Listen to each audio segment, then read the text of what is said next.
Assalamualaikum warahmatullahi wabarakatuh.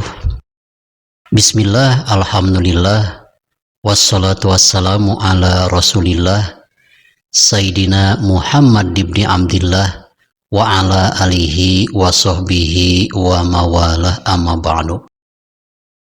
Sahabat channel Rahmatul Ummah yang saya cintai dan Allah muliakan, kita lanjutkan bahasan cabang iman yang ke-42, yaitu menginfakkan harta di jalan Allah dengan cara pertengahan, boros tidak, terlalu pelit pun tidak. Hal ini sangatlah besar pahalanya apabila kita mampu menggembirakan seseorang yang berkesedihan. Saat kita mengelurkan tangan, mereka bisa bergembira, seketika hilang kesedihannya. Apabila di dunia ini orang-orang yang berkemampuan untuk memberi, lalu bisa memberikan apa yang mereka miliki, maka kehidupan dunia ini lebih baik daripada kematian. Dalam suatu riwayat, anna ashaban Nabi sallallahu alaihi wasallam sa'alun Nabiyya sallallahu alaihi wasallam faqalu. Suatu ketika sahabat-sahabat Nabi bertanya kepada baginda Nabi besar Muhammad sallallahu alaihi wasallam, "Ya Rasulullah, idza kharajta minad dunya fa dhahrul ardi khairul lana am batnuha." Wahai Rasulullah, apabila engkau telah tiada, apabila engkau telah wafat dan meninggalkan kami semua di dunia, apakah bumi ini lebih baik untuk saya hidupi atau lebih baik saya mati daripada ditinggalkan olehmu ya Rasulullah? Sabda baginda Rasulullah sallallahu alaihi wasallam, "Idza kana umarukum khiyarakum." Apabila pemerintah-pemerintah kalian semua adalah orang-orang pilihan, wa aghniyaukum ashya'akum, dan orang-orang kaya yang ada di sekitar kalian adalah orang-orang dermawan, wa amrukum syura bainakum, dan segala urusan kalian selalu dimusyawarahkan, fa dhahrul ardi khairul lakum, maka hidup di atas muka bumi ini lebih baik daripada memilih kematian. Sahabat channel Rahmatul Ummah, dalam jawaban baginda Rasulullah SAW terhadap pertanyaan para sahabat, dunia ini akan terasa indah apabila kita mempunyai seorang pemerintah, yaitu orang yang mempunyai kelebihan dan kemampuan di atas rata-rata orang yang dipimpinnya. Tapi saat ini, mengapa dari mulai tingkat bawah sampai atas, kadang-kadang seorang pemimpin yang tidak mampu memimpin tapi bisa jadi seorang pemimpin? Karena sudah menjadi rahasia umum, mereka itu jadi pemimpin bukan karena lillahi ta'ala dipilih oleh rakyatnya, tapi dengan ada istilah roswah atau sogokan.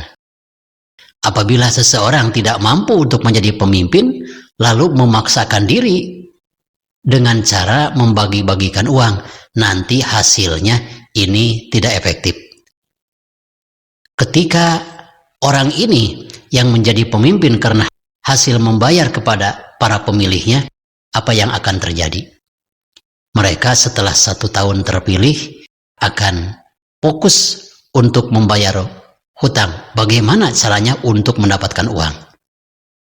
Juga apabila orang-orang kaya ini menjadi dermawan, selalu membantu pembangunan masjid, selalu membantu jompo-jompo, anak yatim piatu, dan hasil daripada perusahaannya, zakatnya suka dikeluarkan. Dan juga selain zakat, mereka orang-orang yang mulia memberikan infak untuk dititipkan hartanya di jalan Allah. Dunia ini akan terasa nyaman. Begitupun saat urusan-urusan kita selalu dimusyawarahkan, maka kehidupan di atas muka bumi ini akan terasa baik untuk kita sekalian. Sebaliknya, sabda baginda Rasulullah Shallallahu Alaihi Wasallam, wa idza kana umaraukum syararukum wa agniyaukum bukhalaakum wa amrukum ila nisaikum fabatnuha khairulakum. Apabila pemerintah-pemerintah kalian semua bukan diambil dari orang yang terpilih, melainkan dipimpin oleh orang-orang jahat akhlaknya, bukan mau memajukan rakyat yang dipimpinnya, malah memikirkan diri pribadi bagaimana untuk mengumpulkan harta atas kekuasaannya. Maka apabila hal ini terjadi, pemimpin kita adalah orang-orang jahat dan orang-orang kaya di sekitar kita bukanlah orang-orang dermawan, tapi orang-orang yang pelit. Dan segala urusan kita diserahkan kepada perempuan, maka kematian lebih baik daripada kehidupan. Sahabat Sena Rahmatul Ummah yang saya cintai dan Allah muliakan, ada juga dalam salah satu hadis baginda Nabi besar Muhammad SAW yang ditulis oleh Syekh Ismail Al-Haqi dalam kitab Tafsir Ruhul Bayan, juz yang ke-10 halaman 285. Sabda beliau, ma minkum min ahadin illa sayukallimuhu rabbuhu laisa bainahu wa bainahu tarjamanun wala hijabun yahjubu. Nanti di hari kiamat, masing-masing kita sekalian akan diajak bicara oleh Allah Subhanahu wa Ta'ala. Pembicaraan kita dengan Allah Subhanahu wa Ta'ala untuk dimintakan pertanggungjawaban. Kita mempunyai harta ini dikemanakan dan dari mana? Dari mana dan dikemanakan? Ketika Allah Subhanahu wa Ta'ala akan menanyakan segala sesuatu hal yang berhubungan dengan harta benda kita, Allah tidak perlu dengan ahli penerjemah bahasa kita. Dan sama sekali antara kita dengan Allah tidak ada penghalang. Apabila seorang manusia telah berhadapan dengan Allah untuk dimintakan pertanggungjawaban, maka betapa malunya dan betapa takutnya saat orang berdosa berhadapan dengan Allah yang Maha Kuasa. Maka manusia itu ketika berhadapan dengan Allah, payanduru aimana minhu pala yaro illa ma qaddama min amalihi wa yanduru as'ama minhu pala yaro illa ma qaddama wa yanduru baina yadaihi pala yaro illa nar. Ketika sedang berhadapan dengan Allah, maka si hamba Allah ini melihat ke kanan, kebaikannya cuma sedikit. Melihat ke kiri, ternyata kejahatannya lebih banyak daripada kebaikannya. Yang paling susah itu, kebaikan kita sudah sedikit diambil sama orang lain, karena kehidupan kita memang suka mendolimi orang lain. Melihat ke kiri, ternyata dosa kita, keburukan kita lebih banyak. Juga keburukan orang lain, kita juga yang nanggungnya. Karena apa? Banyak orang-orang yang kita zalimi dan banyak orang-orang yang kita rugikan. Begitu melihat ke kanan dan ke kiri, lalu melihat ke arah depan. Yang mereka lihat adalah api neraka yang segera membakarnya. Maka sabda baginda Nabi besar Muhammad sallallahu alaihi wasallam, fattakun nar walau bisyakki tamrotin.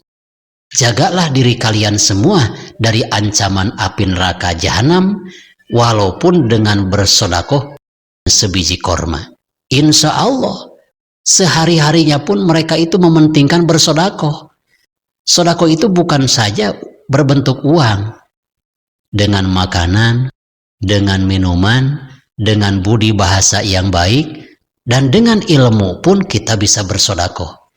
Kita tidak mampu bersodakoh dengan ilmu, tidak mampu bersodakoh dengan uang, dengan jasa pun kita bisa. Apabila ada orang yang menanyakan dari mobil, kita kebetulan ada di pinggir jalan, Bapak jalan ke anu arahnya kemana? Lalu kita tunjukkan ke sana. Maka insya Allah itu pun akan mendapatkan pahala dari Allah Subhanahu wa Ta'ala. Sahabat Sena Rahmatul Ummah yang saya cintai dan Allah muliakan, mudah-mudahan dunia kita semakin indah karena dihuni oleh orang-orang yang dermawan dari kalangan orang kaya, dan urusan kita selalu dimusyawarahkan, dan orang-orang yang ada di sekitar kita yang memimpin kita adalah orang-orang yang terpilih, yang baik akhlaknya, yang baik budi pekertinya. Mudah-mudahan besar manfaatnya. Wassalamualaikum warahmatullahi wabarakatuh.